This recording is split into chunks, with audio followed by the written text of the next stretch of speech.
Welcome to the Nerd Exchange podcast. Joining us today is James Jenkins, DM extraordinaire, You're too kind. movie guy, comic book doesn't give a damn about him, Doesn't give a flying damn. and all-around good guy. For the hour, James Jenkins.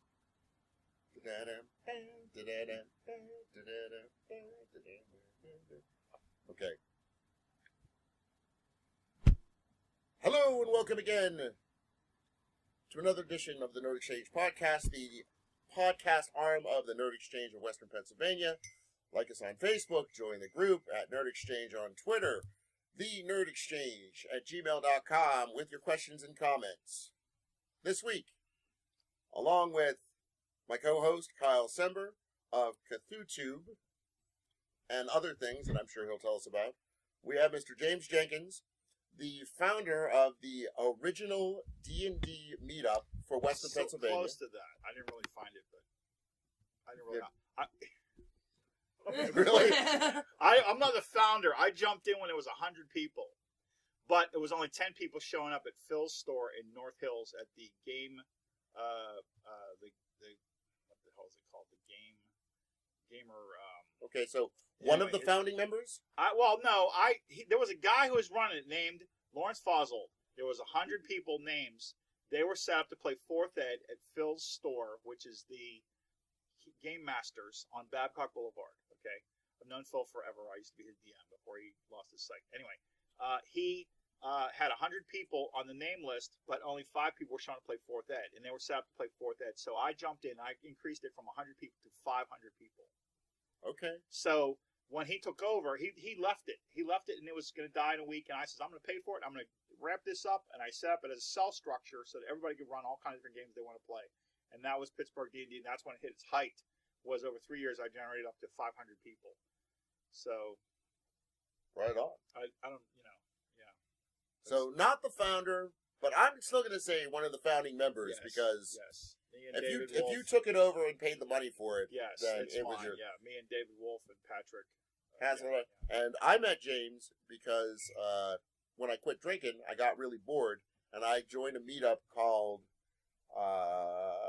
Pittsburgh Geekdom. Yes. And I was looking for collectors and role players because that's what I was into. And they didn't have anything for collectors, but when I put in collectors, Geekdom came up, and I saw that they were doing second ed, it was like a tutorial, like a beginner was like, hey, if you've never played D&D before, come and play. And I was like, well, I played a lot, but can I still come and play? And he was like, absolutely, right. I guess, you jerk. I was like, absolutely. And we did it at... Because I knew your name. As soon as you said Tim Sedgwick, I knew who you were because I knew Brian. Oh, that's... UP. Yeah. That's... Get this, Kyle. You'll like this. So, I joined this group, and it was once a month. It's a once-a-month group. And the second month, it's driving us home, and they kept telling stories about this guy named Brian. And he sounded kind of familiar, because they're telling, wild stories, this crazy thing Brian did. I was like, that sounds like a guy I went to college with. And he was like, I was like, is that guy's name Brian Palmer? Like, yeah. So it turns out, and this guy was my GM the first time I played Star Wars, the D6, the West Ends. Right. And it turned out that James taught him how to run that game. Because he was a war gamer, he wasn't a role player, but I taught him how to do role-playing games like D&D, Star Wars. So, I started playing D&D when I was 13 with the original white books, but then didn't really do much. And then in college, it was Star Wars, and then there was a gaming group, and then anything we could get our hands on. You're my grand apprentice in Star Wars D6. Yes, if you believe it or not. Pittsburgh is so incestuous because if you do not know a person, chances are a person you do know knows that person. There's very few degrees of separation. I agree. Very much so. The Duchess of Dork, I know some of her family members from years back. From a store you worked at, right? Right. Yeah. Didn't you work at a store right by her house or something? Yeah, Duppy's. I worked at Duppy's. And she knew the bar. She knew the bar that I still go to, the Loose Moose. I don't remember what it was called. The Loose Moose. The Loose Moose. That sounds like a very, very bad movie. It is or a very, very good movie, depending on your point of view. Best chicken wings on the planet. I love it. And I'll keep endorsing them if I can get some for free. What's the Please. name of that thing? The Loose Moose. I The love that Loose place. Moose. Used to be known. Chicken It wings. used to be the Roadhouse. You know, It used to be a lot my of things. favorite Patrick Swayze movie. Good movie. It's My Way or the Highway. No. It's like, be nice. What if he calls me a motherfucker? Do you fuck your mother? No. Then be nice. What if he does this? Be nice. Well, what if he hits a girl? Well, then you gotta stop being nice. But you gotta be nice until you stop being nice. The world lost a great actor when Patrick Swayze died. That guy He was- such a talent. The Nerd Yeah. Exchange podcast is my new Sunday night thing. Even though we're recording on a Monday, Even though it's Monday, Did you guys? and even though my ID is not a Sears credit card. my did you- Sundays did you skip are. yesterday. Like, what happened with your schedule? How did you rig your schedule? Well, we did kind of a bonus pod, which I think I forgot to actually put on the Facebook, but it's up on Stitcher, where it was just her and I talking Last about some week. stuff. What'd you do? Oh yesterday? yeah, without me, I see. No. Like Yesterday was yesterday too crazy. yesterday Yeah. was my Because I figured you Works Christmas scheduling way party. ahead of time, and would you be backed up on your schedule? How would that work out? I was just curious. no. It's just she had her Christmas party at her Oh, work, and I had my Christmas party at my work, and we just realized it like Yeah. 2 days ago. Yeah.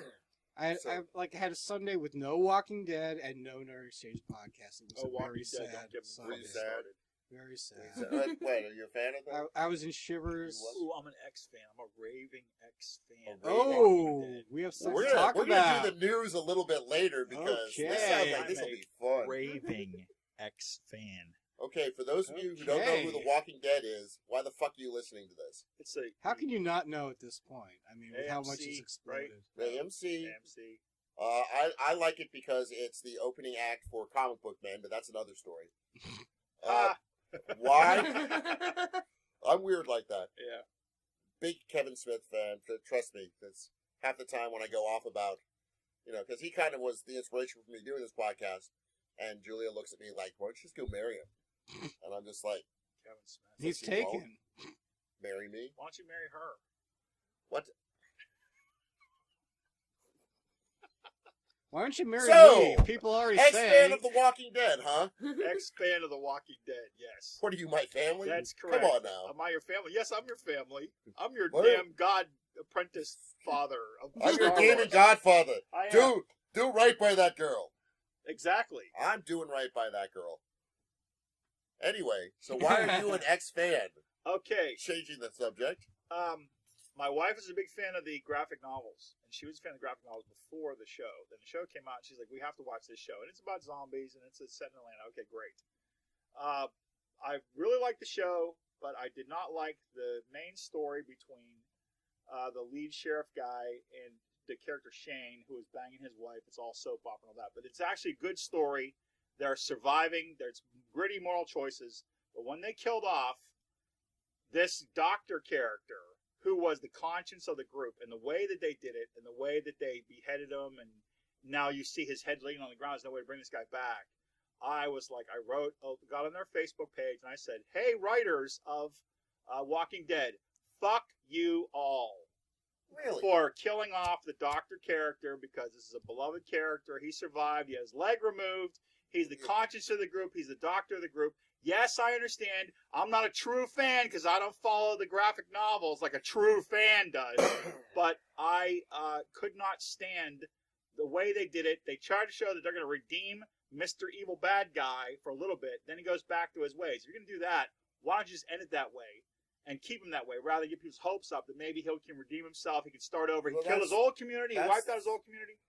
That's I'm the an beauty of X-fan the now, and I show. wrote was them a letter actually- on their Facebook, and I proudly claimed it. Fuck you all. Writers, suck my fucking cocks. Because Okay. You know, we talked about briefly in the last episode that I was on that the spin-off series that AMC is doing for The Walking Dead.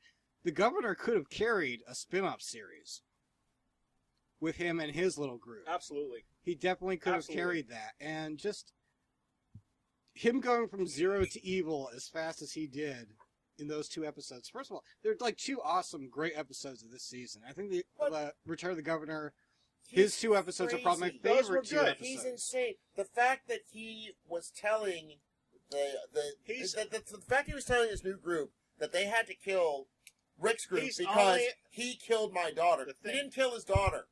He didn't kill No, his he daughter. They killed the zombie daughter. Yeah. It had nothing to do with him becoming a zombie. The guy was just crazy. And killing the moral center of it, I think the whole point is, tell me if I'm wrong about this, the only character that's safe from dying, pretty much, and I've heard on The Talking Dead people saying this that are on the show, is Rick. Rick pretty much can't die until the end, if he dies Yeah. at all. But everybody And else, also Swamp you never Guy. know. Many women are like, if Swamp Guy gets killed, your show's done. Daryl? Oh, Daryl. Daryl, yeah. They love Swamp Guy. I call love him Swamp Daryl. Guy 'cause he's cool. Daryl is awesome. He's the He's the Babe Boba Fett. Magnet. I He's also the Babe Magnet. I was Yeah. also a huge Merle fan. I wish those two had gotten their own spin-off series. Oh, I thought you were Them going to just- say you wish those two had Merle gotten was together. Merle was. They were brothers! No, I think Merle was a cardboard kind of cutout, kind of. Hi, I'm just Oh. a redneck evil, whatever. No, I I, didn't think like he it. had a great. I think he had a really great story arc. I Like didn't. everything in season 3. the end of his He's arc a was dick pretty and he good. died a Yeah. dick. I mean, like He you were. died a dick, but That's I how didn't I realize wanna he was go much of a out. dick. I did like whenever they were in the arena, and I thought that was well done. Oh yeah, the fight with. They were fighting in the arena with Daryl and his brother, and they're there, and then the governor said just shoot them all, and I thought, okay, that's cool. But at the end, it just didn't do it for me because Yeah. he was not. He just represents like a bully-ish kind of ignorant. I don't know. I But mean, you're gonna that have type those of person people can. in the apocalypse. Yeah, you will. So- But those type of people survive. But I just thought the way that they drew him, he acted the part well. I just didn't like that part. riding a that's all. classic 70s car with Motorhead blasting, whiskey and gun in hand, and smiling. I think we all know Yeah, that's how I'm gonna go I- out. I just. I like That's I A great like ending the for that way character. that that the old doctor was killed, and here's why. no. Because the episode before, don't say no until I've said something. That's not how debate works, James. Oh, we're debating. Okay. That- we're exchanging. It's an I'm exchange listening. of nerd. Back on Oh, now I get the name. Obi said it. Obi said it. I'm a family You said guy. The episode before, he had the long speech about everybody dies, but what do you die for? Yeah. And he smiles right before he gets killed because he realizes Yeah. that the group is going to be cohesive again. So, Yeah, without a doctor. That's why they're going to die in the next 2 episodes because they just. Oh got no, through they the still have a plague. doctor. They have one lost doctor. one doctor in the plague, then they lost another doctor to beheading. Now there's no more doctors left, and no one's going to be a doctor. No, the black dude is a doctor or a medic at least. EMC, wasn't he? He was a military doctor, like field doctor, so he knows a little bit. Yeah, And a the little fact bit is, ain't going to get it. Right. it's not like the doctor is going to cure the Walker plague. It's nice to have somebody that can, like, Herschel, Right. Herschel was the and pretty much if you get hurt at all, Yeah, you're dead. It's like you're medieval dead. days. If you break the skin, Right, boom, you're done. right. That's So the like doctor's medieval not really days, doing right. that much. I think if he had to go out, it was an effective drama. Herschel was like the Obi-Wan or the Gandalf of the group, the one Yeah. who offers the sage-like He's the mentor. advice And he's gone. and Right, brings now with people's him gone, spirits Rick up. has to sack up and Yeah, be the leader that he was going to be before he. What just gets me is they break the 4th wall because they telegraphed that the doctor's going to die. Everybody knew that. Then a doctor died. Then he's dead. And now it's like, okay, the mentor's gone. Now Rick has to man up. But this is all stuff that they write. These people aren't real. It's all writing. And I just complain about the writing because it's not. What's the purpose? I mean, what's the. One of the main writers, though, is the guy that does the comic book. So Yeah. He but says- I'm just saying, I don't do the comic book, so I don't have any frame of reference other than, oh look, here's the doctor. He's cool. He saved everybody from plague.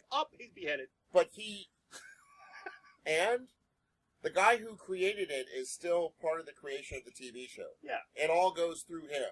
and he said on numerous occasions he's like fixing things that he Right. thought he screwed up when he wrote the books. And Right. he's doing, like, he now has a second chance to do things a little bit differently and better, in his Okay. opinion. In his mind. So And whereas- I think It's he's like doing George Lucas revising Star Wars with midichlorians. Thank I you. don't think it's that bad. It is. it's not that Everything leads to bad. Okay, so we're episode starting 1! with things that bend my bolt this week. Kyle, I think you also have a. The governor is Who's not dead? dead. He's dead. Why do you all all you people think he's dead. He's Unless dead. you see She the shot him in brain the face. matter. Shot him in the face, They cut- stabbed him through the heart. He's They dead. cut right Although before you the didn't see his gunshot. head next to his body like you did with Herschel. Like Herschel, Why you would know. she take a fake shot next to his head? We don't know that it was even her shot. We just heard a gunshot. There was a picture from the ground of her raising her gun. and then it cuts to something else. So you and don't then know it where that. discharges, and then they cut away, so you don't see the guy's Why is face that? blowing up. Right. He's dead. I don't think so. I do God. not think so. The look on Kyle's face right now. What would they No, I do? don't think Why so. would they do that? Why would they keep him alive? Because he's a great villain. Yeah, so the doctor was a great doctor. Now what? I mean, I'm an X fan. I Shane, think Shane was actually a good leader. As much of a cock as he was, when it comes down to it, he was a I good hated leader. Shane too. he was halfway between Rick and Governor. I mean, he was brutal to a certain point, but he was not as brutal as the Governor was. He was just, I don't think he was so much brutal as he was, what is it, to put a fine point at it, he was just an opportunist. And, He wanted to be the alpha male. yeah, he did. And he didn't. I mean, he'd had a taste of being the alpha male. It was tragic because he thought Rick was dead. And so, who's Right. going to blame him? So he's Right. banging Rick's wife. He's going to take care of Rick and Rick's wife And and his he kids. actually saved Rick's life by putting the gurney Yeah. up in front of the door. That's the thing with people like, oh, Shane's a dick. Shane's a... No, he just was an opportunist, and he felt like Rick was dead, and that's it. And he's going to go on. He's going to try and take care of his wife. But the problem was, is when it came into Rick is still alive, he couldn't adjust to being back in couldn't let Rick's it go. shadow. So I Yeah. respect Shane as a character Right, because that's much an arc. more than that's a right, tragic hero. Right, it is. It's a tragic hero, and he ended up dying because he knew it was either him or Rick, and he knew he couldn't. It wasn't so much that Rick was going to kill him because Rick wanted to make peace. He couldn't let Rick live not because he was afraid Rick was going to gun for him, but that he knew he'd be gunning for Rick, and he knew Rick knew it, so he'd have to kill Rick, and he tried it, and Rick found out, and that's it, and he got killed. And there you go. So that's that, and I like that part of it. I liked so much of the first couple seasons. I loved it. It was just great stuff. But So, Kyle, let me ask you it's this. done for me now. Let me ask you this. Is it because they brought the governor back and then killed him off within 4 episodes? Because part of when I was watching it was wow, after when everything had happened, where he killed most of his people and everything, and then went away, he comes back and he's only in like 3 episodes before he's dead again. Or people assume that he's dead again. Is that something that, because they kind of bugged me, like, come on, man. Give him a couple of episodes where he's trying to be an actual human being. Yeah, that was the point of it too. No, I think more is coming. I mean, in the comics, when they did the Return of the Governor and him doing the assault in the prison, he died in that version. But I think he's sticking around in this version because he's just such a compelling character, and I think there's so much more they can do with that character. And I think as like far as popular characters of the show go, he's probably in the top 5. So I don't think. I'm sorry, I just don't think they killed him off. Well, I Herschel think we was will a- see him again. To James' point, Oh yeah. Herschel was definitely in the But top also, a big question is the baby dead? Is Judith dead? 5. Oh, that's going to be... Because either somebody grabbed the kid, Right. maybe one of the girls, governor's... the little girls, the little The girls, kids little could have grabbed girls. the the little girls girls. grabbed her, or Or she is Beth, dead. possibly, Or or what's- Michonne. Who's the Anyone girl could have grabbed from her. the governor's new thing, his new group, that once the fighting started was like, fuck, I can't do this, and It was ran the away? yeah, it was the Whoever. sister of the chick he was banging. Yeah, Yeah. it could have been her. Maybe. At that point, for But me, you're it not, doesn't matter. you're really never going to watch I the really- show I again? don't No, I'm think- never going to watch the show again. I'm done. I am done. I'm done. Like I've invested 3 years in my character, and we have some bullshit where one orc walks up and does like 8 points of damage in this thing that I could not avoid for my character. My character's dead. Why'd you write my character out for some bullshit? That's in a game that's set up where it's long-term characters, long-term arc. We're going to do this. We're going to invest all this time. No, I'm not doing it. You know? Okay. I'm not doing No, it. I I'm think done. there's so My Well, wife will still watch it. So she'll give you But- the No, like, she won't, because I told her I don't It's want to like- hear anything about this. I have such pure, unadulterated hatred for Wow. these people. I might stop watching AMC channel and actually boycott their products that are being advertised because I just cannot stand this way that this was done. It's complete bullshit. I still love you, AMC. It's complete bullshit. Oh, But I still stop want to bring up showing- Ender's Game right now, but I'm not gonna. I'm not gonna. Yeah, I know you want to. I Don't- was hoping don't- you would dodge don't- that because I don't want to even. Don't boycott Orson Scott Card, but fuck AMC and everybody who the goddamn Herschel Okay, motherfucker. because the guy hating on gays is different from killing off a character that's one of the key cornerstones of the show. That's a completely different thing.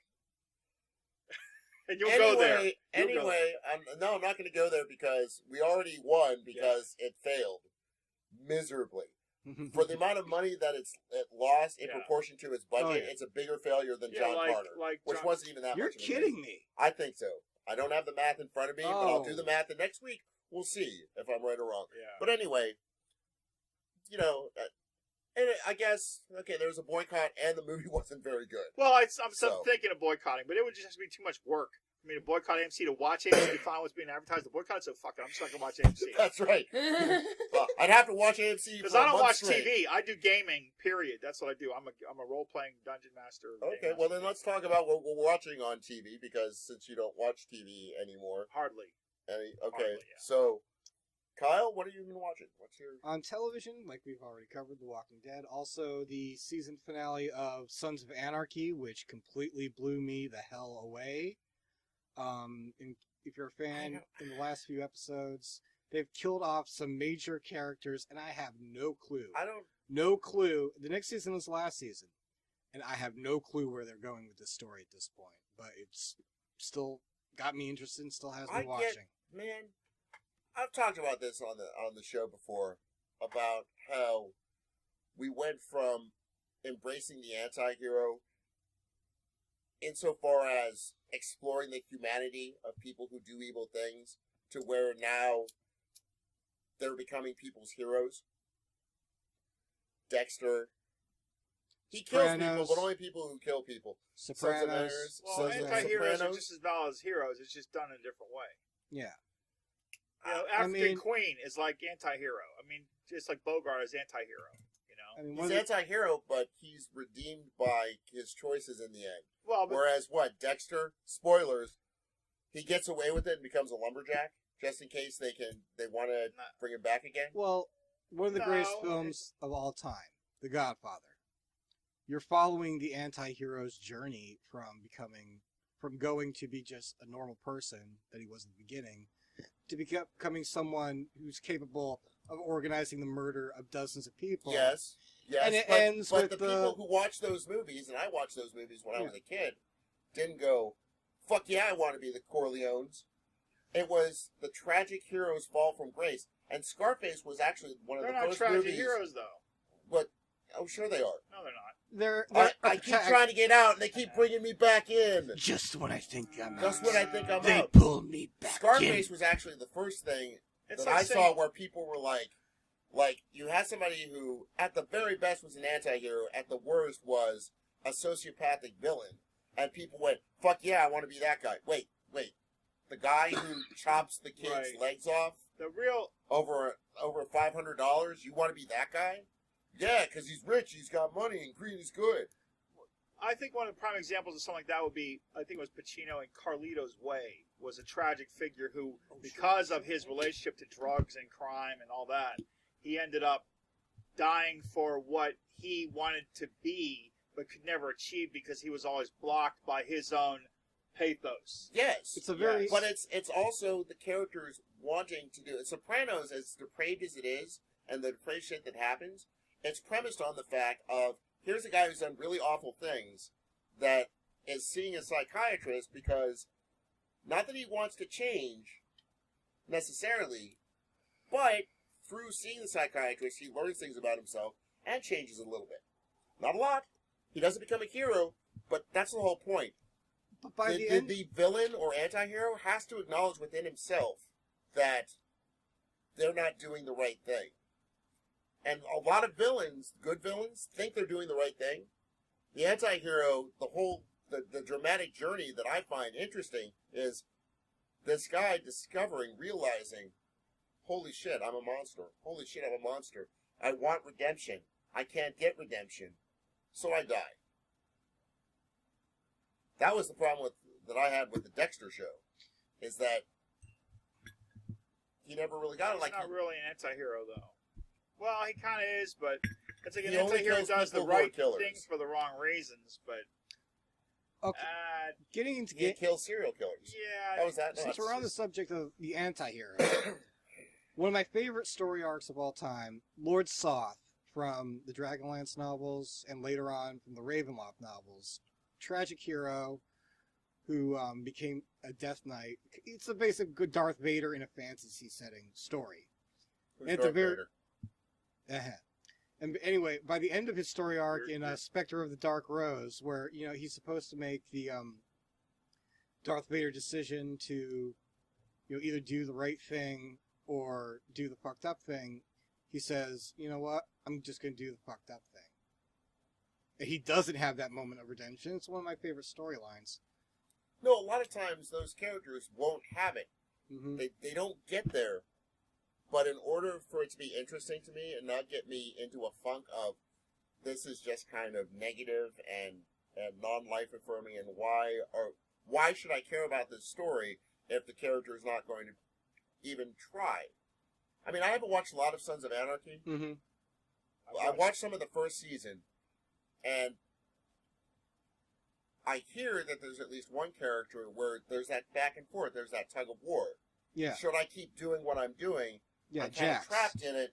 He, Jax, he wants to turn the club into what it should be, like a brotherhood, and not about the crime and the murder. But there's a great episode in season 1. I think it might be the second episode, where they have to get rid of a dead body that's at this crime scene, and they say, okay, if we do a murder, if we kill someone, the cops will be investigating that, and we can get in and we can tamper with this evidence. And Jax doesn't want someone to get killed over this, so he comes up with this whole convoluted plan of stealing a couple corpses from the graveyard and making it look like there was a murder. But on the way to do this incredibly complicated plan, someone cuts him off in traffic. He gets pissed off. Later on in that episode, at the very end, after they've done their whole thing to make it look like a murder happened, he sees the guy at a gas station. They pull over. He goes in, starts beating up on the guy. People end up getting killed. He's very counterproductive to what he wants to be. He says he wants to do the right thing, but then he immediately does something that's in his nature. Well, that's the fatal flaw. Yeah. He really does not make I all that just much think a lot of progress, these- and neither does Tony Soprano. Like, by the end of the series of The Sopranos, Tony was in the exact same position he was at the very beginning. I don't think there was any growth with that character by the end. Well, you can grow and then retard. Or you can just not grow and have everybody else change because you don't change. That too. Even though it's their journey, not yours, but even though that's the center point character, yeah. Yeah. But anyway, I've never seen Sons of Anarchy or The Sopranos, so I'm that much of a gamer geek that I don't even watch those shows, or that show where they had all the guys who were like 24. Never saw that show. The other show that recently ended where they're all drug dealers and they kill each other. The Breaking Bad. Breaking Bad. Never watched that show. Whatever. So I'm like really. The Wire was pretty good. The Wire. Didn't see that. Great show. Great Yeah, show. You know what I heard? I heard they're all good shows, but I just never found the time. Here's what I want to watch. They've got it all on demand if you have Comcast. Luther. Idris Elba plays a detective in London. It's supposed to be a really great show, and that's going to be my next binge. Yeah, speaking of are we moving on to streaming now, or do we have anything more television shows we want to talk about? I don't think you even started talking about Doctor Who yet. Oh, okay. Want to move on to Doctor Who? Well, I started season 1 on Saturday, and I was halfway through the last episode of season 3 when I left to come here. I've been watching nonstop, and oh my god, great show. Are you a Loving fan it. now? Oh yeah, definitely a fan. Okay, well, because for those of you who, if this is your first time, the 50th anniversary special was the first one he ever saw. Yeah. He came over because we were recording that day. Right. You're like, well, okay, we'll sit and watch this. And before that, you were a little dismissive of Doctor Who. It's like, You weren't like a dick about it, but you were a little like, I don't know. That was Is it kind of- 50? I watched a little bit of the Peter Cushing movie, and that was pretty much it. And I think I saw the 90s the TV movie. the TV movie way back when, but I don't remember anything from it. So, but no, I'm really getting into it. I'm really excited about watching the rest of the series, and once I'm done with that, I want to move on to the classic series because I've seen a little bit of that. And I'm a sucker for cheesy, 50s and 60s style sci-fi and horror movies, and like that looks like it's right up my alley with the cheese factor. Loving the Daleks. Dalek. Dalek. What about you, Not, Rick? not a Doctor Who fan. You know? Never been. Nope. My wife watches it. I watched a few episodes of Torchwood, which is the Anagram show. And that's okay. It's like some British guy in a hat with poofy hair going through time in a ship that's alive. No, dude, I'd rather buy into like Star Wars and Star Trek. So that's my thing. It's whatever. I should probably be a Doctor Who fan, but I'm just not. At my work I have Christmas party, Yeah. we had it at this Italian restaurant in Lawrenceville, and Julia was wearing her TARDIS pendant that I got her, Yeah. and this girl that we never met came up and was like, "Is that a TARDIS?"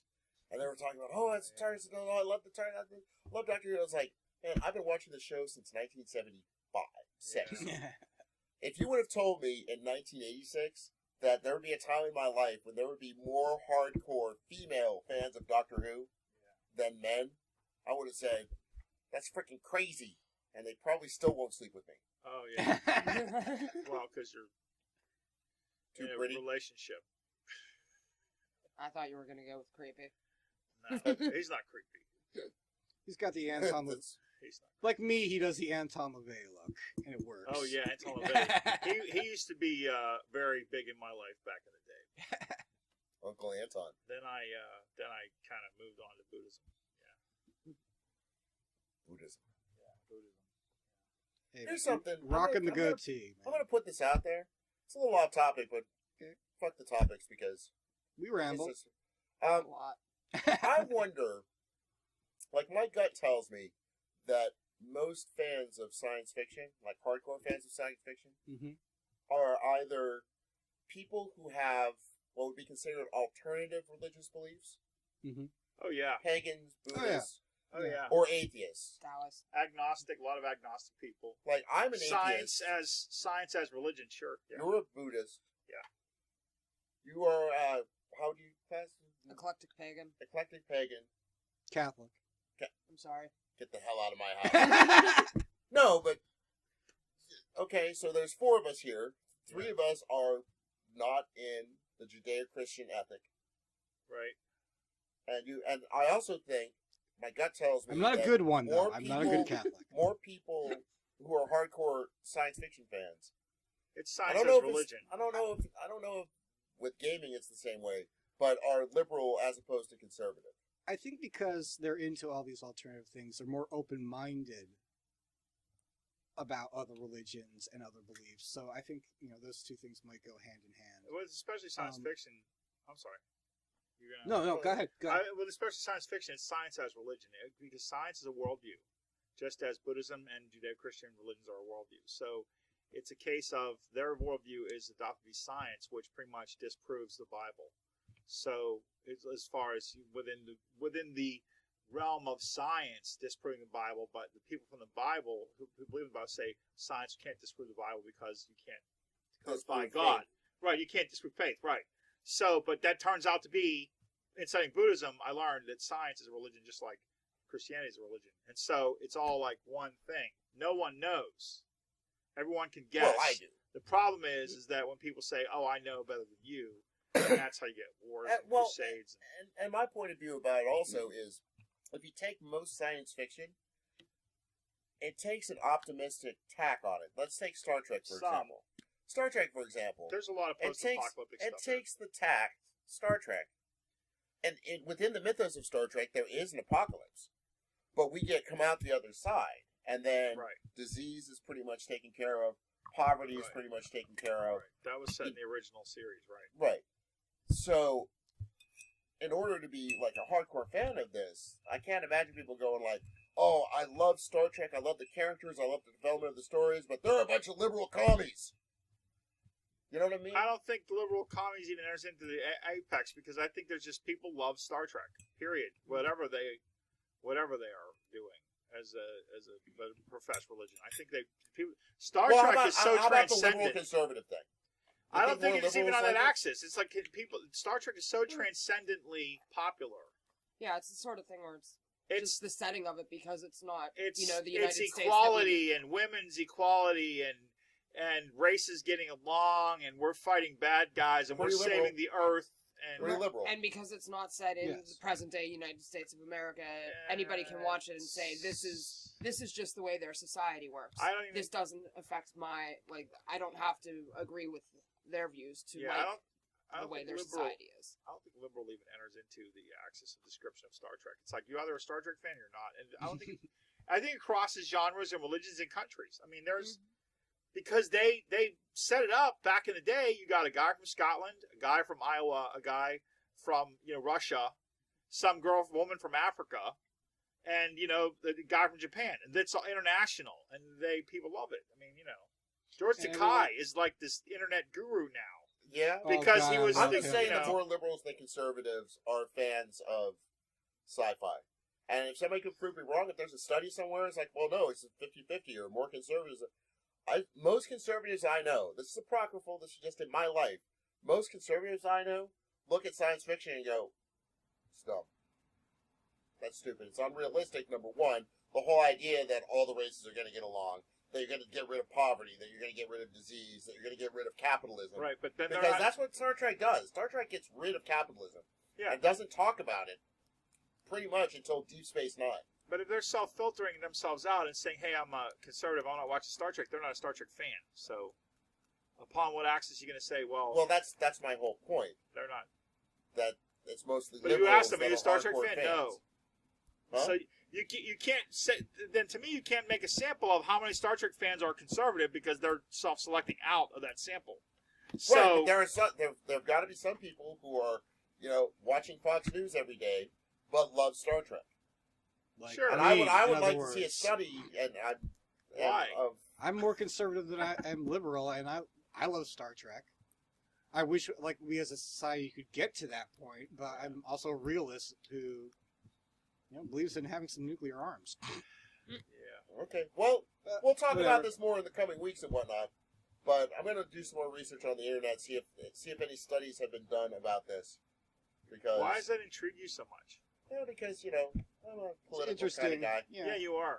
It's Yeah, you just- definitely are. This Yeah. is It how really this is. is. Yeah. That's she says with It an really air is. of defeat in her voice. Yeah. Yeah. I used to do freaking political spoken words, so you remember my And you shows. call me a commie. Why I oughta. Man, I rubber banded across the spectrum, didn't I? So most people do over the course of their lives. Going back to TV shows, Arrow. If you get a chance, it's on the Netflix. I don't know if you have the Netflix, No. but Arrow, they're doing a Green Arrow thing on Oh, CW, No. and oh my goodness, dude, it is so good. It's comic book. It is so good. So what? Doesn't matter. It's for color. Fuck you.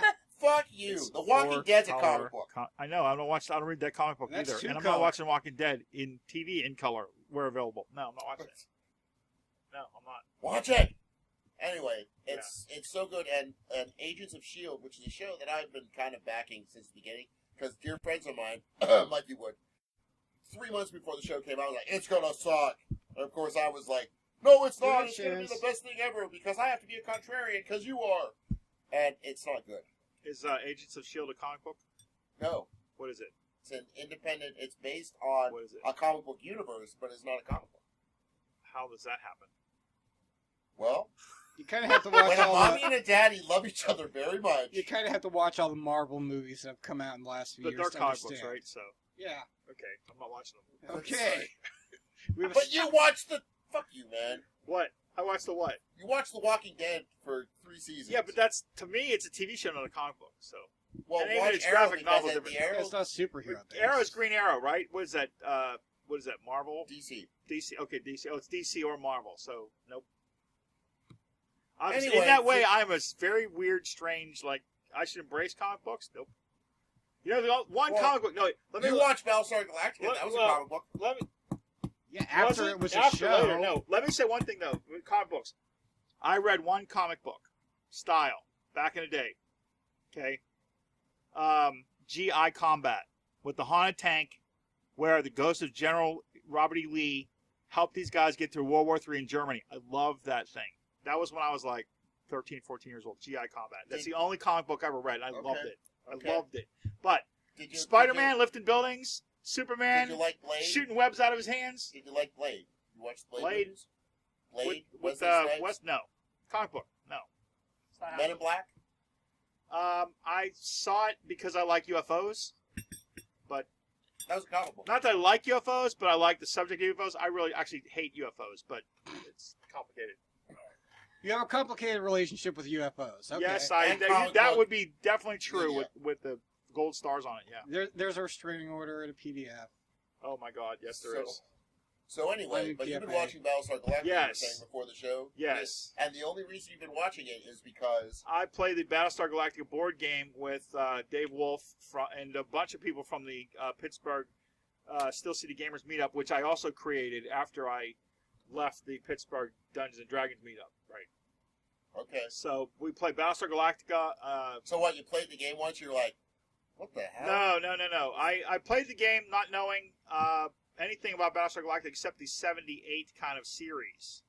And I still liked it. I like the game mechanics. I like the role-playing of it. I like the way it's set up. It's a very elegant game. And a lot of people love it on Board Game Geek. It's like the number 6th in board games of all time, I think. Really? I love it. It's a great game. So I played that about 3 sessions. And I said, you know what, I really need to watch this show. So I got the first 2 1.5-hour episodes. And then I subscribed to Hulu for the express purpose, $9 a month, to get streaming Battlestar Galactica. And I watched 2.5 years of Battlestar Galactica in 4 days. And I Wow. love That's it. how I did it. Well, I love it. It's you great. and I did that. It took us about 2 weeks, though, I mean, because we were just like, that's all we watched, though, for right. 2 weeks. I'm talking. I get up at 8, and I'd watch till 4 in the morning, and then get 4 hours of sleep and get up again. And I did that as kind of I don't know. I just wanted to escape from. My father recently died, and I've had all kind of legal problems with that. So I just wanted to watch something that's just really well done. I mean, the show is really, really well done. And Yeah, agreed. a world-class acting, great storylines, great plots. You don't know who's going to be a Cylon. You don't know what's going to happen. It's no Kinda longer like in the Walking Dead, cartoon. you don't know who's going to die. Right, it's no longer the cartoony, over-the-top style that was the 78 with Right. Dr. Smith as the evil pointed-head bad guy. Okay? It's way more emphasis on Yes. What drama. did you think Drama. of? What did you think of the ending? Of what, 2.5 series. seasons? I didn't see the ending. I've just gone through 2.5 seasons. It's like 7 Oh seasons. boy. I still have Oh, 55 it's not 7 hours. It's 5 seasons. I have 55 hours of Battlestar Galactica to still watch, and I've been a bit Okay. too busy running Roll20, role playing games to really even get into. I've been preparing maps and all that jazz. I do as the very dedicated game master that I am, and I have no shame in saying that. So you can chime in on that if you wish. What do you want to Your maps are the Hey, stuff of life. quit Yes. doing the stuff you love and watch these shows I'm telling you to watch that you don't I care don't have the about. time. I don't have the time. I don't have the time. My cat has diabetes. My wife is sick. I have all kinds of Okay, well, responsibilities. then, well, that kind of segues into what you're streaming since you bought Hulu just like you're not watching anything else on Hulu, Correct. just that. Just Battlestar Galactica. Obsessively. Yes, I love it. Okay, what I've been obsessing about is a show from England called the Big Fat Quiz Show of the Year. Never heard of it. What it is it's Jimmy Carr, who's a British comedian and talk show presenter. Yeah. And it's like a pub quiz, but they have British famous people on teams, and then they'll take the 90s, the 80s, or the actual year 2005, and just talk about stuff that happened. And it's a pub quiz. And it's funny as hell, and you should all watch it because, like, half the people I don't even know who they are. But there's just something about British people and their delivery of things. Even if I don't understand a word they're saying, it's just funny. Yeah. I like British shows. I'm not going to watch that show. I love to watch Dad's Army, which is this old World War II comedy from Britain. I used to love Benny Hill. I loved Dave Allen at Large. All those 70s comedies. Oh my God, such great comedies. Dad's Army. But that got me into being a comedian. But at large. my wife watches Graham Norton, and every once in a while, I'll see it's on. They have some interesting guests there who are kind of open. They have usually American star and a British star, and how they spark off each other. And that's an okay show. but I'm just it's saying, not really if my you- thing. if My you wife, need I a watch break it. But from Battlestar no, I don't need a Galactica, break from Battlestar Galactica. YouTube. You're going to be done with Battlestar Galactica eventually. It's just on YouTube. It's free. You don't even have to get a $9 subscription Nah. to anything. I'm not gonna watch it. Have you seen? I'm not. That's. Oh, It's well. British people doing British comedy about British stuff in Oh, they Britain. talk about our stuff too. but they talk about our it's scandals, like too. what's it, topical scandals? I don't care. I'm living in. Try it, James. No, I'm not. Dude, Try I'm things very that you're- narrow Wait a minute. focus. You No, like really. Battlestar Galactica? You're gonna love Red Dwarf. I've seen it. I didn't like it. Was that the Oh, show you with a little kidding me? puffy head guy that's and a blue chick who's a prostitute or something? No, that I was I know Farscape. I'm mixing. That was I'm mixing all Farscape. these That's around. Farscape. You're- What's the Farscape. other one? Is you're saying Black Red Dwarf? No, Red Dwarf. Red That's Dwarf. Hilarious British Red comedy Dwarf. set in space. Sci-fi Never- British No. comedy. I've seen the show. I think I had the role playing game one time, and I went, "What is this?" Nah, Try it. nope. Try nope, new things. No, Expand your I don't have time to horizons. try new things. No, dude, I'm seriously. I'm busy. I do Google satellite maps of Pittsburgh, and encounter maps, and the whole. You know how to do maps. Whenever I have a map with me, I could just show you. I just did last night. I did a complete campaign map for a Birthright second edition game in 2 days. I did a complete campaign map, like to the level which you guys saw when we used to play D&D. I did 2 days, working Now, Birthright, consistently. is that the same system that when we did second edition you're doing? Or is that a different thing? It's second edition was second edition, but I wanted to do Birthright with you guys. We never got to. We did One Ring, and all those people dropped, and all that change over to One Boom. Ring and all that stuff. So, well, when Sean's store went down, we were trying to scramble to find a place to play, and then we started playing here. We do One Ring here, which was great. But anyway, I'm getting off topic. So And then, well, see, here's the thing. You're about to talk about Orphan Black, which I haven't seen, and you're going to effusively Love talk about it. Orphan Black. And I'm going to go and I'm going to watch at least an episode of Orphan Black Oh my because I respect your opinion. Please James. do. I respect your opinion too, but I just don't have the time. If I watch TV now, I will. My players will suffer. My players will suffer. They will. He's very, very thorough. I'm very He thorough. loves games. Yes, I'm very obsessive, and I've been doing this for 35 years. So when I run a game, I'm damn serious. Yeah. Damn Skippy. So anyway, why should we watch Orphan Black? Okay. I believe her name is Tatjana Maslany. I think that's her name. I think she has a Russian name, but she's from UK. It's a UK show. This woman is playing like 6 or 7 roles. They're all clones of each other.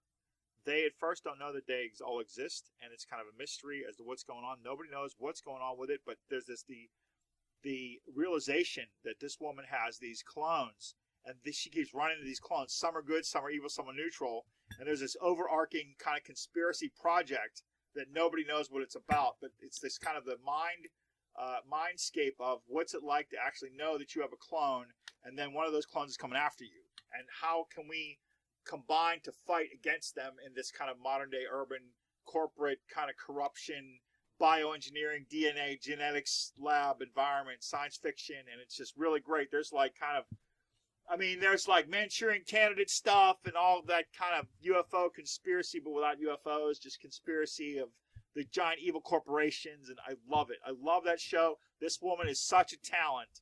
She is like the newcomer of television I've never seen someone who can play 7 roles simultaneously so distinctly different.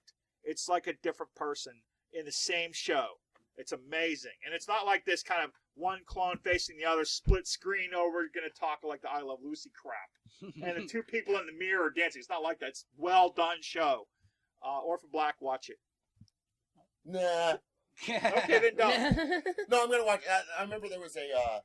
Watch there was 3 there was a scandal episodes. because that woman who plays the lead in that and all the things. Yeah. There was some, I don't know if it was the BAFTAs or whatever, but she wasn't. Maybe it was the Emmys. She wasn't nominated. A lot of people were up in arms, yeah. like, "How could you not? She's you a great frickin' actress. idiots. How could you she's not?" a great actress. Oh, she's so good. Wonderful. I mean, I It's can't on even the think of a BBC. talent. It's on my on demand. So I mean, you know how they talk about like Meryl Streep as the modern day.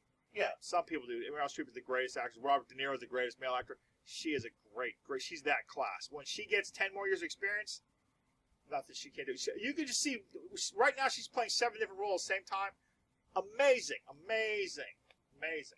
I definitely will check this out. as soon as I'm Amazing. done She with plays a Who crazy and psycho Arrow. Russian chick. She plays soccer mom with a drinking problem. She plays the kind of So- English punk rock kind of So thief, James- street thief, James urban hates chick. this program and thinks nobody should watch it because they're communists.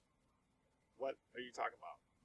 I'm making a joke. Oh, it's that lies thing you said earlier. Lies. Lies. No, I love that show. We don't have one. for I this love that episode. show. I wish I had role players. That were that good? No, it's not that we're that good that really could get into something like that because I'd run that as a game. Conspiracy X. I've ran Conspiracy X. It's a game where there's UFOs and you're trying to like X-Files, but Okay. you're the agents above top secret. You're the smoking man from X-Files and all his ilk. You know, you're the guys who put the bullets in Kennedy's head and you have to cover it up and shoot anybody who gets in your way. I love that kind of stuff, but people, they just don't go for it because they're like, oh, UFOs, I'm not playing that game. It's unrealistic. Yeah, but you can play with dragons and fire-breathing crap, right? Well, So okay, so Well, let's dragons could have possibly existed. let's hold it good. So that'll get into what you're playing. We usually do what you're reading right now, but James, this is your wheelhouse. So let us know what's going on in gaming and tabletop gaming. What we should care about.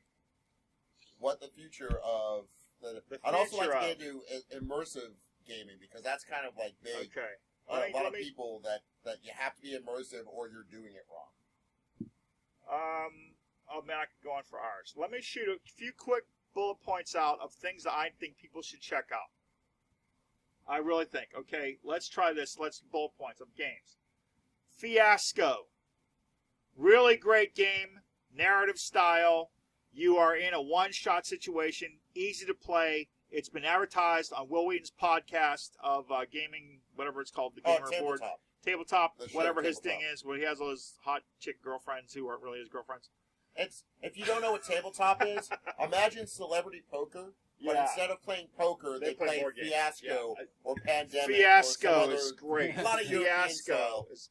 I had a couple years back. I played Pandemic. It's a great game. It's a nice co-op, but it's a little bit flat. It needs some better mechanics because it's too easy for one person to dominate everyone else and say what you should do for the most optimal, efficient math geek strategy. Right. But Fiasco is great stuff. I played Fiasco at many game conventions, not knowing anybody at the table. Always a great experience. Fiasco. It has a companion book. I like Space Patrol. If you like pulp, Space Patrol is the same vein as Fiasco, but it's like a kind of 60s Lost in Space kind of feel to it. It's also narrative style. It's kind of goofy, kind of wacky, kind of weird, like that Spaceship Zero. There was an RPG from Germany, Spaceship Zero. That's okay. But everybody's playing Star Wars Edge of the Empire. It's got some funky dice. It's about $65 to $70 to get into with the book. A lot of people just steal it from Jeez. Kaza. But it's a great game. It's Kaza still changing. exists? Well, that kind of, I mean, Kaza, the whatever. fine. I always pay for the books because I'm an author. So, I just, what's also good? The Pathfinder is always big. Pathfinder has now taken over the role-playing market. Everywhere you go, it's like Pathfinder this, Pathfinder that. No, we don't want to play 3.5. Pathfinder's so much better balanced. Everyone loves Pathfinder's huge, voluminous volumes of books. I haven't played Pathfinder. the new D&D versions, but they seem to be. I've talked to people, and they Yeah. kind of that the mechanics that they've done in the new ones Yeah. makes it more like a video game. Yeah. Yeah, Fourth they're Ed. definitely Yeah. trying to copy off of World of Warcraft. Yeah, with a Warcraft. lot Yeah, of the Fourth crap that Ed is they're doing. dying.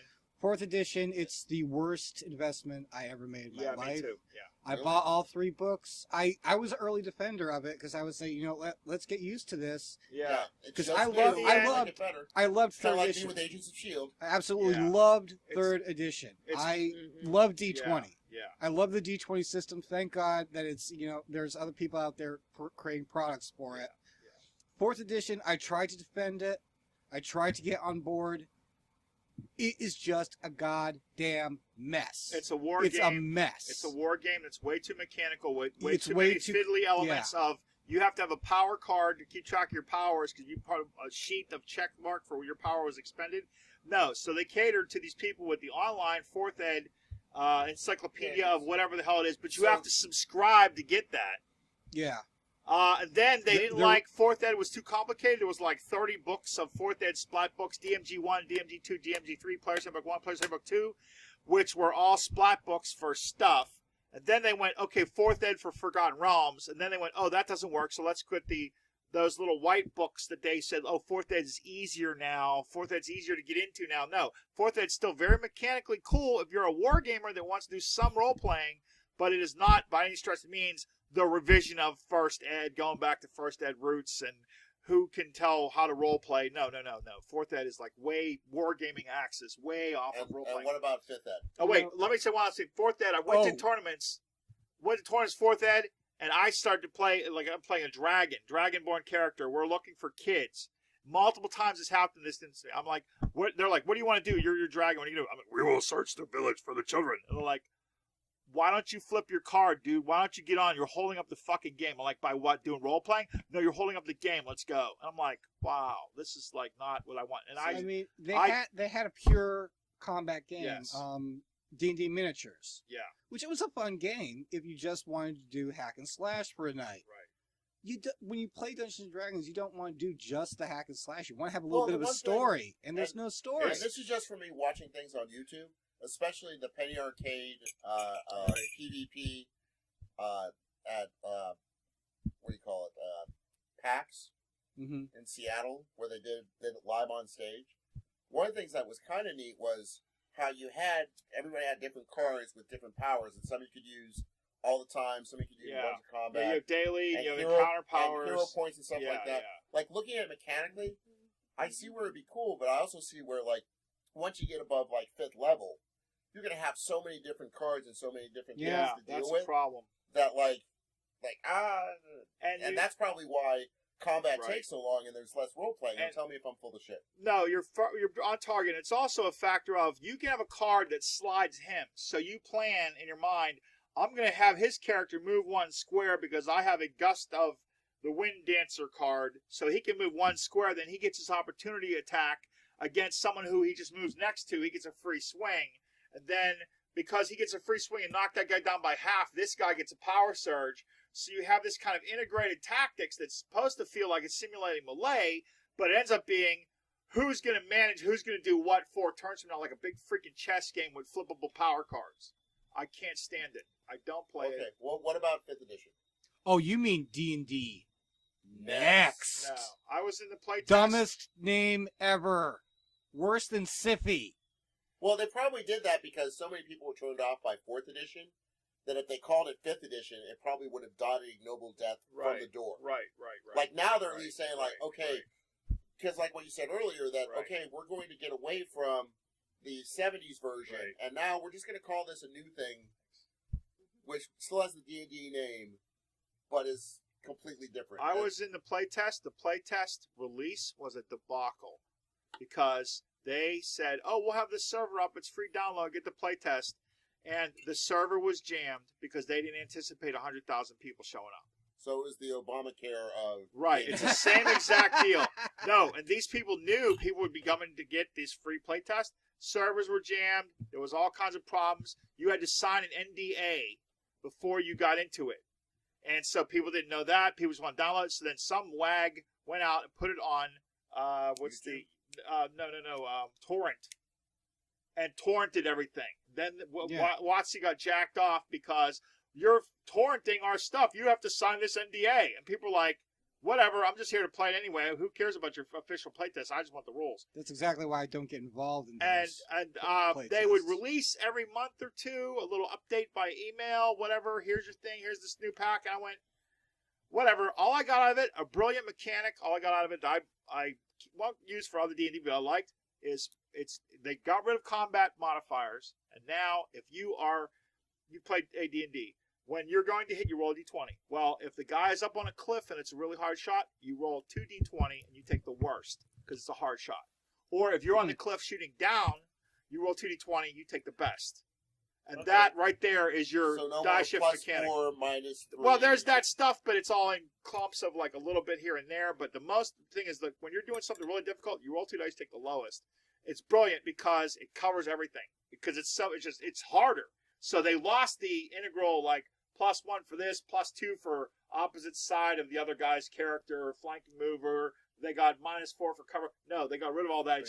It's really hard or it's really easy, so it lends it to more drama, and I like that. I ran it as a playtest. Just so everybody is on the same page of where I'm at on this, I'm still into like if James would have been running 3rd edition, I might not have contacted him, but he was doing 2nd edition, which is still where my heart Yes. is, because I remember when it went from being not very expansive at all to, because AD&D to Advanced D&D to AD&D 2 was huge.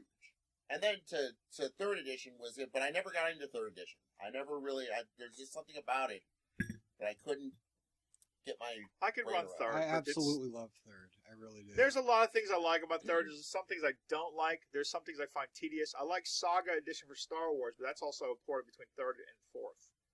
But I like Star Wars as that game, but I like D&D to be simple, easy, 2nd ed, with proficiency. Some of the Brown books, not all of them. I love running 2nd ed. I'm running 2nd ed now online on Roll20. You know, a bar like a fight in a pub should not take the entire game session. Right. There has to be a Right, story, and right, there has to be right. role playing, and they're just taking all that Yeah. away. So They're turning it into just a combat simulator. So Pathfinder is where yeah, fantasy role playing is now. Yes. A lot of people. If you run Pathfinder, you can throw a stick and hit 5 Pathfinder groups who want a GM. The problem is nobody wants a GM because the book itself is like $75. It's a couple hundred pages. It's a bullet stopper book. It's just like I 3.5, got it. It's huge. but there's a lot of stuff out for it. People like it. I don't actually play it, but I know people that do, and I'm not going to malign it because I like Paizo as a company that's releasing it. I didn't like a lot of stuff the Wizards did just on principle. But you know, whatever. It's if you want to become a Pathfinder GM, you can go on to Roll20. There's 10 groups. Look right now, right this instant, saying 4 people. We need a GM because, and I'm going to say this: young players are too damn lazy to learn how to GM. I will say that, and that's a fact to me. That's a fact. It's a big pain in the butt. It really if is. They just say, "Oh, we'll play. We're ready to run the campaign. Come on, all we need is a GM." And it takes so much time to become a GM, to learn to be a good one, and actually then to go into and say, I'm going to put all the effort in that's required for no pay, no money. And then the idea that people will join and then bail or say they're going to join and they don't join. It's too hard. And too many young people do not. They're like Generation Y or the Millennials, whatever the hell's going on. And I want to sound like old guy, get off my lawn. I know I'm verging on that territory. Kids you don't but know no, from DMing. There's so many people like, you can't. So when honestly, that's always been one of the things for me. It's like, I'd have the interest to actually develop those skills to do that. Right. However, I mean, every group I was in would do that. They'd fall apart. You know, you'd have the players who'd give up. Nobody And wants it's to like, commit. I didn't want to jump into running games before I actually understood how to play it. Yeah, you really do. And I never Right. got You a have to have a chance lot of learn that. hours That's in as a right. player, and also you have to know how to improvise. Yes. Because, well, Because you don't our know where group they're going to go with shit. that started at Sean's store at Temple of the Game God, Right. and then moved over here, and we switched different games, and then, you know, there was some infighting with some of the people in the group, and we were starting the podcast. So, like, all of my gaming groups, because I had a weekly Tuesday game, and then the monthly Friday game that we were doing. And I just kind of said, you know what? Like, now, with the new year, I think I'm almost to the place where I can start doing at least a monthly again. You know what I mean? Right, yes. Me I just too. feel like- I've gone through a lot of emotional ground over time of how that all dissolved, and that was half my fault. And I've had a lot of soul searching, and I could support that again. I want to really, I don't know. I want to go back real quick with our discussion previous, though, that anyone who is a player of role-playing could become a dungeon master. It just takes some time. Because if you're actually playing, you're halfway there, because you can have the imagination to do it. Now, you might not become good. You might not become world-class, but you can do it. It's not that hard, but it does take time. And that's the sad thing, is that I see now I don't think, there are people saying right now, role-playing is dead. Role-playing is dead because video games can give you so much more. You can hook up. No, role-playing is not dead. People crave that. I went in with 2nd ed. Years ago, I left Pittsburgh D&D because I was running 2nd ed, and all the people who were going to play 3.5 and Pathfinder were like, hey, Graybeard, what are you doing playing these games that no one plays anymore? These are all these dead games. I get on the Roll20. I advertise 2nd ed Birthright, which is a really weird, obscure system that was last printed in 96 by a guy, Rich Baker, who designed Alternity and 3.5 and some other games. But I said that I got 10 players within 2 hours. Roleplay is not even remotely No, dead. it's I not mean, even go remotely on, dead, go no. on Drive-Through RPG or Right, RPG drive-through, Now, Right. and look at all. First of all, the classic games that are being re-released in PDF form, Right. and all the little independent companies that are coming out with games are getting Right. huge. Right. So let me I ask mean, you guys this. I'm a huge fan Also- of Call of Cthulhu, and thanks to that going into the public domain, we have so many different Cthulhu role-playing games out there that are huge hits. Call of Cthulhu Dark Ages, Call of Cthulhu Britannia, Trail of Cthulhu. It's Right. an awesome time to New, be a gamer. the tech one, the tech whatever. Cthulhu Tech, I think it's called. Cthulhu What, Tech, I only yeah. took a brief what do you guys look at it. think of a lot of stuff that I see on the YouTubes and videos? Uh-huh. 'Cause I belong to a group called the YouTube RPG Brigade, All right. which is people from all over the world. And one of the things that they're doing is they're talking about immersive versus sandbox. And there are people out there, and Oh, they're yeah. pretty hardcore that, like, no, while you're in this room, while we're around this table, you will maintain character. You will. There's It no doesn't like. have an impact on me. There's no like breaking character to tell a little joke No. or to get a slice of pizza or that. It just seems like I've never even heard that. A I bit don't too even believe much. that as a philosophy. I don't it's a espouse big that. philosophy. I mean, But I'm It's a- saying I've never heard of it. I've never experienced it. I'm in a bunch of game groups. I run a bunch of game groups. I've never even heard of that kind of a immersive versus sandbox. Whatever. I've never yeah, even heard of that sandbox whole. is basically because the thing is, I know what a sandbox is, but I'm saying When I've never heard of that kind of a. We have to have immersive. We have to have this, and we have to. I've never there even are heard a of lot, that. there are a lot of people within this group who really Must are be an internet hardcore thing. about it. I don't. If you're gonna push immersive that hard, you might as well just be LARPing. True. I mean, that's where I would and I go. like Right. That's LARPing. what I would say. I like LARPing. I like getting into character and Right. dressing up and doing all that crap. Right. If you're gonna go that far with the immersion, just do the LARP and Yeah. do that. I agree But, because they have Star Wars LARP. They have Vampire. They have. I mean, they have, you can do all they have kinds of stuff. Delta Green for Call Right, of Cthulhu right, fans. right. All right. I still don't know how I feel about it because the stuff that I've seen online, there's a great on YouTube. It's WWAD. Uh-huh. What would Andrew do? This guy Andrew Wood, who is he just created his own game called Within the Ring of Fire, which is specifically an immersive game. And his point of view, as I understand it, is when you sandbox, when you're joking and breaking character and stuff. That's it not leads- sandboxing, It leads to. That's not sandboxing, though. That's fine. What's your definition of sandbox? Sandbox is where the GM creates the environment such that it has such levels of detail that when the characters are in any one spot and they say, I go north, stuff happens. I go southwest, stuff happens. And it's all based on what the players choose. There is no set, I have the dragons, they're going to attack the village, and then you have to go get the dragon shield that goes the... I think their definition is GMs who just make up stuff on the fly, and I've been guilty of this before. Yeah, but that doesn't Oh, do yeah. with the But the whole point is, Cheeto's guys, run or whatever. the whole point is that their point of view as sandboxing, which is in their mind breaking character and just kind of like hanging out and being Cracking kind of free and loose jokes. with you, Yeah. is that it There's allows for disruptive characters to be more disruptive, and that but I don't know if it's like a control thing that like I just don't get it. I mean, Like, why can't you just hang out and be friends and try Yeah, to kill that's- the dragon? yeah, It's that- snobbery. It's one snobbery. Thing, the one thing I do have to say for the immersive setting, though, is just that it would add so much more to the narrative. But at the same Yeah. time, I feel like it wouldn't hold the group together very well. Because, I mean, on the one hand, you'd really have to take the time to get to know the other characters Right. and actually build Yeah. your relationships with them in order to have anything resembling a conversation within the game. Mm-hmm. But also, But at the same time, it's like you're not going to have, you're not going to have any kind of real bonds forming. So it'll work in a tight knit group of friends.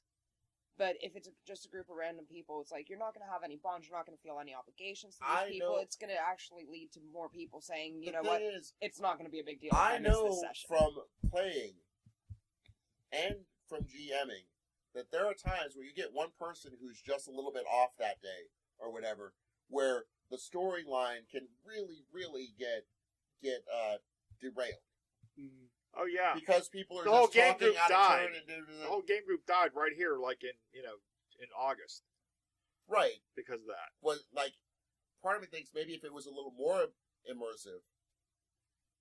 No, I don't know. So if you have opinions about what immersive gaming is, in case I don't know what the fuck I'm Here's talking what it about, is. which is Here's possible, what it is. thenerdexchange@gmail.com, or you can leave us a comment on Nerd Exchange in Western Pennsylvania, or Nerd Exchange Podcast on the Facebooks. When I ran One Ring, it was an immersive style. I read a whole bunch of Lord of the Rings. I devoured those books. One Ring is a much better version of presentation of Middle-earth and the style of Middle-earth, even more so than Middle-earth role-playing game by ICE from the 90s. And that game, I mean, I read the books and watched the Lord of the Rings movies to prepare so that I could say, long ago, in Middle-earth, in a hole in the ground, there the lived definition a of hobbit. immersive isn't And about the GM, she it's loved about it. the players. And you loved it. No, it was And- good, and- but that's different from the definition of immersive that these people are going to. They're talking about the players, Yeah. not breaking character. People didn't Not break joking. character. People loved. We did the scenes where we went to the inn in the middle of the winter and the snow, Yes. and everyone. I mean, she's over here clapping. Oh my god, I love this game. I mean, I got more feedback than from Julia than most So of you're the saying players. It depends on the gaming system. No, whether or not it's no, it immersive. depends on how much of the players buy into the setting. And the female players loved that game. The male players liked it, but it was like, whatever. But there was a lot of skill challenges and lots of stuff going on. But people didn't break character. Nobody was sitting around bullshitting and saying, hey, what's for pizza? And this and this. We'd stop, we'd break for pizza. It was like, break, and we're back to the game. And in my mind, everybody's watching the snowfall. Everybody's watching, we're paddling down the river. And, Yes, I well, mean, that's- and I didn't really have to describe it that much. I just set the But tone. James, that's the point. Is the people who are really into immersive Yeah. are saying every game should be like that. You can't have every game like that.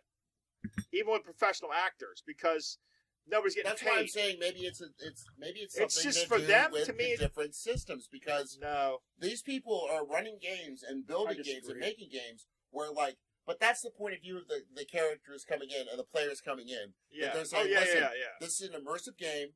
If you're going to be a fuckwad and just I agree with that. talk about boobs and Yeah. stuff, go away. So what I am trying to learn, Yeah. is How to capture that. what's the line?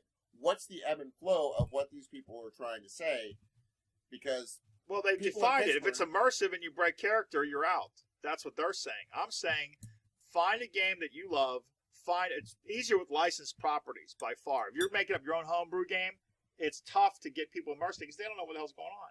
Until they've played it for a couple of years, then they know. Or if you're the GM like me that prepares, I have a gazetteer of all the countries and I have all this kind of encyclopedic knowledge you can read. You can read the ancient prophecies, you can read the ancient scrolls, and you're reading the actual what is in the history of the game. Then you can go with that. But like One Ring, everybody loved Middle Earth. They were begging me, let's play One Ring, let's play Middle Earth. We did it. I loved it. It was great. I wish we could go back to it. I've had people ask me, multiple people outside this room say, hey, let's play One Ring again. Let's play One Ring again. And I'd be down with that. oh yeah, I loved it. I loved it. I mean, I loved it. It was and great. it's It's like- a great it's game. a- And the game reflects the mechanics. It reflects the game. It's a great setting. It's just all good stuff. And it's like even just going back and talking about this game. I mean, the last time we played it was in like beginning of the summer Yeah. before we switched over to Yes. the Star Wars one for our group. Yeah. And this is the only game where we stopped in the middle of a story where there is still in the back of my mind my character is poised in the same position she was when we ended Right. the scene. Right. I love that game. We could do that game. I mean, that's just what it is. I mean, at the end of the day, it's a game, and I think a lot of people Right. forget that. Are you having fun? If you break character once in a while Right. to like Right. MST3K, the That's situation you're in, debate that's I going think that's on okay. online. I think that's okay. You're getting together with friends to have fun. Yeah. If you break character once in a while, fuck it. I mean, I think it's a level of not really. It might be snobbery to say we're better than you because we're immersive. That's wrong. Now I could say yes, I like immersive better as a style of play, but to say my group is better than yours because mine's immersive and yours is hack and slash, that's bullshit. I mean, I would love to do like a That's completely bullshit to even say that. game session with by Gaslight and do a 1890s Call of Cthulhu, but Yes. you know, Do it. I'll sign up maybe for that. I will. Do it, man. We I should love do that. Yeah. Yes. with candles, and we got like bullseye lanthorns, no Hey, man, flashlights. All I gotta say is, you know, I work at a bar. I work at a music Where- venue here in Pittsburgh, and January is real light for me. So there's we're going up for a few days to visit my dad, but other than that, there are a bunch of nights. We were talking about the show. I gotta get you to sit down and play Arkham Horror because I haven't played it yet, and I want to so bad. Have you played it? You don't like it? You played it? It's too. It's too See, what? It's too immersive. Okay, no, It's no, too no, comic no, booky. no. No, it's not immersive. Okay, Arkham Horror. If you would know what I'm talking about, Dave Wolf plays the slot in his house. It's a giant board, giant encounter maps. You have to go through these portals, experience the terror of horror of whatever. You got your character. It's well presented. It's a nice map. It's a nice thing. You have to close all these portals, but And to he- do and that, you have to James go to an is encounter. a cartographer from hell. He Yes, makes such yes. good maps. Thanks. That's one That's of the very kind of you. greatest things about when you run games. You go to a space that says, roll a die. On a 1, you're stuck. 2 or 3, draw a card. 5, you can heal yourself. Whatever. It as a system, it tries to use the best of what's that game where your fantasy is like a fantasy campaign in one night with a dungeon in the middle. I can't think of it, with the priestess and the prophetess and the knight and the God damn, I can't think of it. Diablo? No. It's a board game. It's Talisman. It Okay. uses a I've heard of that. Talisman-like game board with all these locations of Arkham and all that stuff. But what happens is there's this weird mechanic where these monsters go around on different paths, and you often have to fight monsters you can't beat, which is okay. That's the feel of the horror. But it's this tedium of I'm going to go here and I'm going to go there and I'm going to go here, and you can't do everything you want to do, and there's just too much going on. There's too many little kind of You just I hate it played 'cause it- it's based on a comic book. No. I've played it a good 5 times. It takes 7-8 hours to play, and at the end, I feel like I just marched my guy around on a board like Monopoly. But this time I got eaten by a Cthulhu beast. You know what I'm Okay. saying? Rather than I'm out of money, go to community chest, do not pass go. You know, I don't like it. I just don't like it. I'm not saying it's not playable. I'm not definitely not a fan of a Lovecraft in that way, but it's a game. It's okay if you wait, love this that. is a Lovecraft Arkham. I thought it was like Batman Arkham. Never mind. You are so getting punched in the junk after the Wow. show. Punch him in the dick. You No, insulted no, the I get- works of the I just don't master. feel that sense of, when I play Pandemic, I feel like if we beat it, we beat this virus. We're CDC guys. We did this. I love to inject role-playing into each role of whatever, even it's a board game. But with Arkham, I feel like I marched around Arkham and got eaten a couple times. What the hell? Went to some abyss thing. I closed some portals. Whatever. We either won or we didn't. I don't buy into the thing. I love to play You don't World have a War connection II. with the mythos. No, I mean I read Lovecraft when I was a kid. I like Cthulhu. I like Cthulhu as a setting. I played Cthulhu as a role-playing game. I love horror, but the game just doesn't translate well. Thank you for talking up this game for me, because I've been trying to find two No, people yeah, to play no, with. yeah, no. It's I'm going to be playing Solitaire Great. no I'm Smersh. playing with you. I've been Yeah. recently playing Smersh, which is based off of the same engine as like Arabian Nights. Great storytelling game. You're traveling the world as a secret agent, James Bond kind of stuff. I don't know. There's games that do it better. It's too big. It's too bulky. There's too much going on with Arkham. I also want to run Call of Cthulhu sometime Yes, soon. that's a 'cause great- I've never I haven't played DM'd that it. since It's college. hard to find players for Cthulhu because you're all going to die or go insane. But if you Well- buy into that, it's a great game. I love Call I of really Cthulhu. want to do the Blood Brothers Yeah. series of games. They're just one-shot games yeah, where you you- play pre-generated yeah, characters. Really emotionally attached really quickly to your characters. Mm-hmm. Call of Cthulhu is not for you. No, well, if you can handle the fact that you're an actor playing a role and he Then- dies, you die. Oh. Move on. Yeah. There's a great website, yogsloth.com, and they actually record their game sessions and put them out for people to listen to, Yeah. and they're very, very entertaining. And there are actually a few of their characters who have gone through entire campaigns and gone on to the next campaign. So sometimes you make that sand roll Well, that that's you needed why we to. do that in January. You can do Cthulhu, you could do One Ring, and I'll One wrap Ring, up my man. Star Wars thing. One ring, dude. Wow. Yeah, I've only seen a little bit of One Ring, but it looks really cool. It's really cool. I was What I taught. like about it is the dice comes with weird dice, but I tell you what, the mechanics of it are so Like there's Tasty is a word. They're Tasty. Yes, Yeah, they are tasty. very tasty because it's not like D&D where you go like, okay, his I armor love- class is this, so +3, -4, this. Like, no. That the combat chart, right? Where Yeah. you're like, I'm in the front rank. I'm in the back rank firing arrows. Front rank takes the damage. Back rank, you're firing arrows. It's simple. There's no like 5-foot step and I have to do this and I have to do that whirlwind attack and all that. Yeah, yeah. But not that that's bad because that's what 3.5 is. And 3.5, what it does, 3.5 does a good job. But this makes it so much simpler, but it adds the flavor. It's strategic and it's focused. It's not tactical. It's strategic. It's like how much stuff do we lose even getting to the goddamn adventure? I love that. Yeah. I love that You'd because like you it a have lot, to. Okay, I'll You read a have little to more on it. really everything you do in that game gives you a plot twist. Even if it's in combat, even if you're going through the swamps, you run out of gear. A tree falls on somebody. There's somebody loses their supplies in the chasm. The orcs attack and you take damage. Somebody's infected by the poison spider Oh, I bite. remember, I mean, I love that game. I love my that game. elf and the elf who's a princess, but she doesn't know it, but she does, but nobody else is supposed to. She did a thing where she fucked up her roll, so she was falling through the ice to her death. And I remember this? Yeah. Because they have a thing where, like, if you get an Eye of Sauron, it's a critical miss, basically. And if you get, what is it, Gandalf, Tengwar Rune, yeah. then love that it's a game. critical, and I rolled, it was ridiculous. I rolled, like, 17 on 3 dice, plus a Gandalf. Yes. And it was like, oh no, you just, because everybody the whole time was like, elves are stupid. Elves, you're a wimp because you're an elf.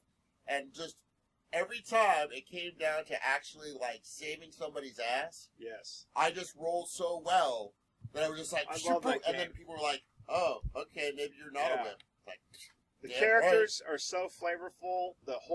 The screen is just a beauty to behold. The artwork is great. I cannot talk that game up enough. That's one game where I could say I love the characters. They fit the setting. The setting fit the genre. Everything's set up, and there was no bullshit going down. Everybody was engaged in the story. I mean, there was I could say that game group. I love that game group as the people, as their characters. There was no like table talk bullshit. People pulling out their Wii or their freaking little texting each other. Everybody's engaged, and that's the most immersive game I think I've ever had in my life. Is that One Ring game? I love that game. So, well, maybe that gets to the point too. Is maybe games because that's not an engaging enough story, and that goes back to Maybe. the system because the different system it's harder to create and write an engaging story. Yes, I play Traveler a lot, and Traveler has had a recent resurgence because Really? Mark Miller. I'm a Traveler like I've read a little bit about it Elector back in from the hell. day. I had a friend Traveler, an older yeah. friend who had played it and Yeah. actually did he made like a Starship Troopers kind of setting. right. And he did it with Traveler because he was a big fan of the book. So Yeah, I Traveler- loved Starship Troopers. But yeah, I've heard a lot about Traveler, but I- I've never been I able to ran play into it. Traveler before I ran D&D. Okay. In '77, I was 11 years old. I went to Bill and Waltz, which has had its like third incarnation now. It's run down in downtown Bill and Waltz. But back in the day when it was across the street from Smithfield News, I was like 11 years old. I saw this book, black box, that says, Mayday, Mayday. Yeah, Turret number one not I've seen responding. This is Beowulf. We're under attack. We're losing cabin pressure. And Star Wars had just come out, and I thought, I can use this to be like a Star Wars. How can I even do this? I didn't even know what role playing was, and I grabbed this Traveler stuff, and it had orbits, and it had like all kind of how you generate the characters, how you generate ships, how you generate worlds, and you had worlds, ships, and adventures, and that was the 3 books of Traveler, 3 basic books. You could do a whole universe Mhm. forever. And you can still play Traveler with just those 3 basic books the same way you can play D&D with basic, but nobody plays basic, but there are still people who still play basic Traveler. Traveler 5 hit the streets, a big bullet starter book. Mark Miller had the largest Kickstarter in history at that time. He put out Traveler.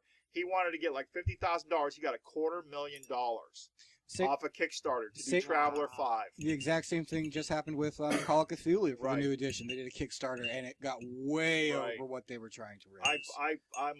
I'm a big fan of Mark Miller. I got a little patent of nobility. I got coins. I got dice.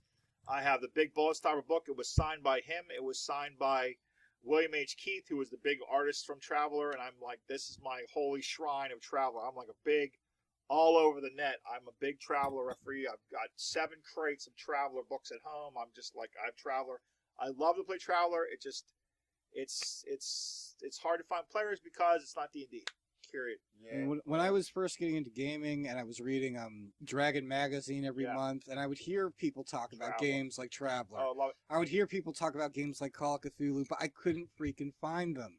And now Yeah. it's so damn easy to find them Yeah, thanks to the Mongoose. internet. You can find Mongoose, classic and games. Mongoose is now on drive-through for releasing it, and Mongoose Traveler I think is probably the best edition. It's not the most technically correct like Mega Traveler was by Digest Group, but Mongoose is accessible. It's easy, has a life path character generation.